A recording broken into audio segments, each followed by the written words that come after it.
नमस्कार, मी आदर्श तायडे. विधान परिषदेच्या निवडणुका आता जाहीर झालेल्या आहेत आणि अशातच नगरसेवकांचं प्रतिनिधित्व म्हणून पुन्हा एकदा ठाणे जिल्ह्याची जी विधान परिषदेची ही जागा आहे आमदारकीची, ही रवींद्र फाटक साहेबांना या ठिकाणी देण्यात आलेली आहे. खऱ्या अर्थाने स्थानिक प्राधिकरण प्रतिनिधी म्हणून जे आमदार असतात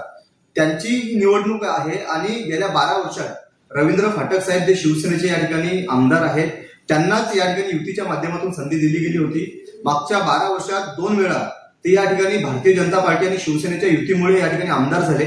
आणि आज पुन्हा एकदा भारतीय जनता पार्टी आणि शिवसेना या युतीच्या माध्यमातून त्यांना पुन्हा एकदा विधान परिषदेसाठी संधी दिली गेलेली आहे. आज त्यांचा फॉर्म भरण्याचा दिवस होता. फॉर्म भरण्याच्या दिवशी त्यांनी भारतीय जनता पार्टीचे आमचे आमदार किसन कथोरे साहेब असतील, आमच्या नगराध्यक्ष रुचिताताई घोरपडे असतील, उल्हासनगर अंबरनाथ बदलापूरचे आमचे नगरसेवक असतील, यांना विश्वासात घेणं आणि त्यांना आमंत्रित करणं गरजेचं होतं. परंतु रवींद्र फाटक साहेब हे मागच्या 12 वर्षात जेव्हा 2 वेळा आमदार झाले तेव्हापासून त्यांची ही जुनी सवय, ते एकदा निवडून गेले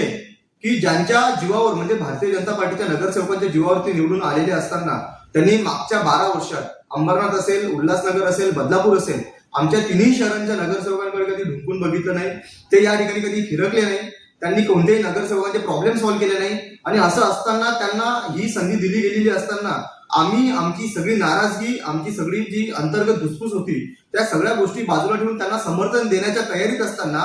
आज जेव्हा त्यांना फॉर्म भरायचा होता त्यावेळेस त्यांनी पुन्हा एकदा त्यांची ही जुनी सवय लोकांच्या समोर ठेवली, या मतदारसंघातल्या आमच्या तमाम नगरसेवकांच्या समोर ठेवली आणि भारतीय जनता पार्टीचे आमचे ज्येष्ठ नेते आणि आदरणीय आमदार किसन कथोरे साहेब असतील, आमच्या बदलापूरच्या नगराध्यक्ष रुचिताताई घोरपडे असतील, आमचे उल्हासनगर अंबरनाथ बदलापूरचे नगरसेवक असतील, या भारतीय जनता पार्टीच्या कोणत्याही नगरसेवकांना विश्वासात घेतलं नाही. आमच्या आमदारांना या ठिकाणी बोलवलं गेलं नाही. या ठिकाणी नगराध्यक्ष रुचिता घोरपडे असतील यांना कोणत्याही प्रकारचं आमंत्रण दिलं गेलं नाही आणि अशा सगळ्या परिस्थितीमध्ये रवींद्र फाटक हे पुन्हा एकदा जसं काही त्यांना असं वाटतं की त्यांना भारतीय जनता पार्टीची गरज नाही, पण त्यांचा हा घोळ गैरसमज आम्ही लवकरच दूर करू. भारतीय जनता पार्टीच्या जीवावर निवडून यायचं आणि एकदा निवडून आल्यानंतर पुन्हा एकदा भारतीय जनता पार्टीच्या नगरसेवकांकडे ढुंकून बघायचं नाही, आमच्या बदलापूर अंबरनाथ उल्हासनगरला भेटी द्यायच्या नाही आणि हे सगळं जे जुनं त्यांचं सूत्र आहे हे आता आम्ही या ठिकाणी चालू देणार नाही. खऱ्या अर्थाने रवींद्र फाटक साहेबांना या ठिकाणी उमेदवारी दिली गेली, ह्यालाच आमचा विरोध असताना जेव्हा त्यांना ही युतीच्या माध्यमातून उमेदवारी दिली गेली तेव्हा आम्ही त्यांचा सन्मान केला आणि असं असताना जेव्हा आम्ही त्यांचा सन्मान केला तेव्हा त्यांनी सुद्धा भारतीय जनता पार्टीच्या लोकांना, आमच्या आमदारांना, आमच्या नगराध्यक्षांना सोबत घेणं, त्यांना फॉर्म भरण्याच्या दिवशी आमंत्रित करणं अपेक्षित होतं. परंतु ते हे कोणत्याही गोष्टी करताना दिसत नाही. त्यांचा अहंकार पुन्हा पुन्हा ते आडवा आणतायत आणि अशा सगळ्या परिस्थितीमध्ये जर त्यांना असं वाटत असेल की अंबरनाथ, बदलापूर, उल्हासनगरच्या भारतीय जनता पार्टीच्या नगरसेवकांची त्यांना गरज नाही, तर हेच आम्ही भारतीय जनता पार्टीचे नगरसेवक म्हणून त्यांना येणाऱ्या निवडणुकीच्या म्हणजे मतदानाच्या दिवशी या ठिकाणी खऱ्या अर्थाने त्यांना त्यांची जागा आम्ही दाखवून देऊ आणि रवींद्र फाटक साहेब हे आमदार कसे होतात हे सुद्धा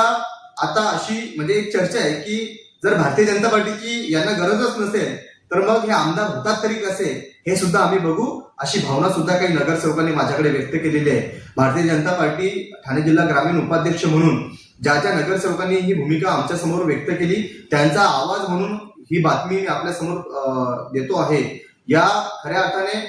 काही गोष्टी आहेत ज्या रवींद्र फाटकांनी 12 वर्षात सुधारल्या पाहिजे होत्या, परंतु ते कोणत्याही गोष्टी सुधारताना दिसत नाही. वारंवार भारतीय जनता पार्टीच्या नगरसेवकांचं खऱ्या अर्थाने असं खच्चीकरण कसं करता येईल, त्यांना कसं आपल्यापासून दूर ठेवता येईल हेच त्यांनी बघितलेलं आहे. 12 वर्षात 2 वेळा आमदार होऊन सुद्धा त्यांनी कोणत्याही आमच्या भारतीय जनता पार्टीच्या नगरसेवकांना 1 रुपयाचा सुद्धा निधी या ठिकाणी दिला नाही आणि या ठिकाणी पुन्हा पुन्हा आमच्या जीवावर निवडून येत असताना सुद्धा आमचे आमदार किसन कथोरे साहेब असतील, आमच्या नगराध्यक्ष रुचिताताई घोरपडे असतील, आमच्या अंबरनाथ उल्हासनगरचे नगरसेवक असतील भारतीय जनता पार्टीचे, यांना या ठिकाणी विश्वासच घेतलं नाही. त्यामुळे ते आमदार होतील की नाही ही सुद्धा आता शंका आहे आणि जर ही गोष्ट सुधारली नाही तर याचा परिणाम पुढे मोठा होऊ शकतो हे त्यांनी लक्षात ठेवावं. आणि रवींद्र फाटक हे आता सध्या उमेदवार आहेत, अजून ते आमदार झालेले नाही, मतदान अजून बाकी आहे. या मतदानाच्या दिवशी कदाचित त्यांना एक मोठा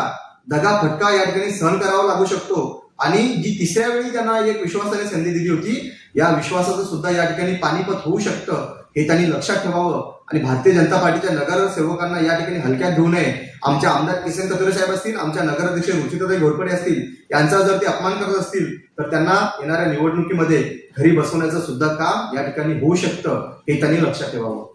धन्यवाद.